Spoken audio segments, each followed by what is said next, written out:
December 18.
December 18.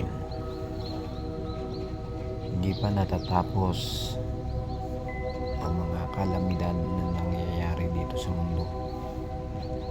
Kaya maganda tayo. Maganda po tayo dahil ito na naman ang ibon.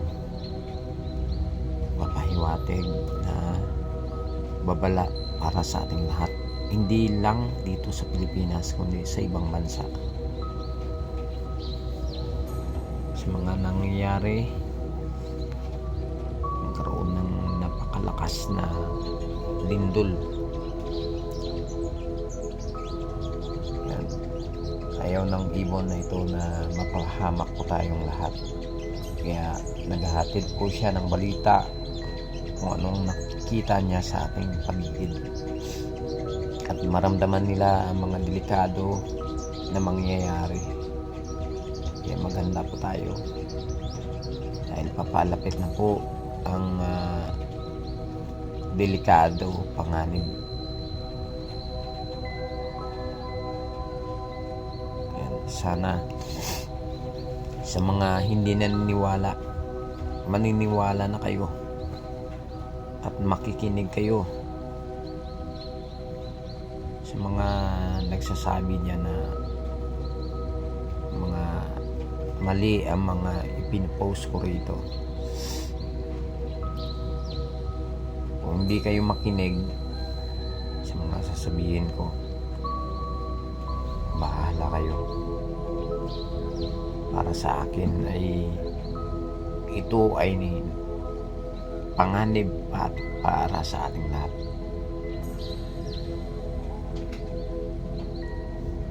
Hindi lang mangyayari dito sa Pilipinas kundi sa buong mundo. Pagpasok pa lang ng January, ngayon nangyayari na mga napakalakas na lindol. May mga sinasabi ko na mag-ingat tayo dahil may napakalakas na lindol. Ayan yung ibon na yan. magbibigay talaga ng balita yan kasi binigay yan ng Panginoon para ihatid o ipakita sa atin ang mga mangyayari. Kaya pero sa kanya, pahiwatig niya, dapat po tayong mag-ingat. Hindi lang itong maliit na ibon, kundi pabalik-balik din yung malaking ibon para magatid ng balita maaga pa. Kaya handa po tayo kasi mangyayari ang napakalakas na lindol. Biglaan po yan. Kahit natutulog po kayo, biglaan po yan. Yayanigin po ang buong mundo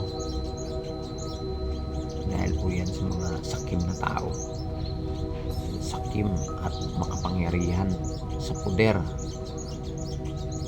Sinisira ang kalikasan.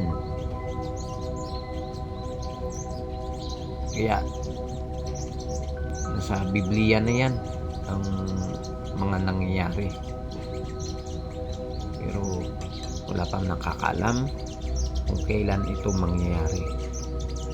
Kaya maghanda lang po tayo, mag-iingat, especially sa bulkan kasi ang bulkan ay mag-alboroto ulit ito. Kaya paghahanda natin, huwag tayong makalimot na magdasal sa ating Diyos Ama na siya lang ang nagbibigay sa atin ng buhay. Isang click lang tayo, mawawala tayo sa mundong ito. Para lang po tayong ilaw. Pag pinatay mo, wala na. Kaya ingat po tayo, pagdasal sa ating Panginoong Jesucristo na siya lang ang ating tagapagligtas. Kaya maraming salamat. Yan lang po.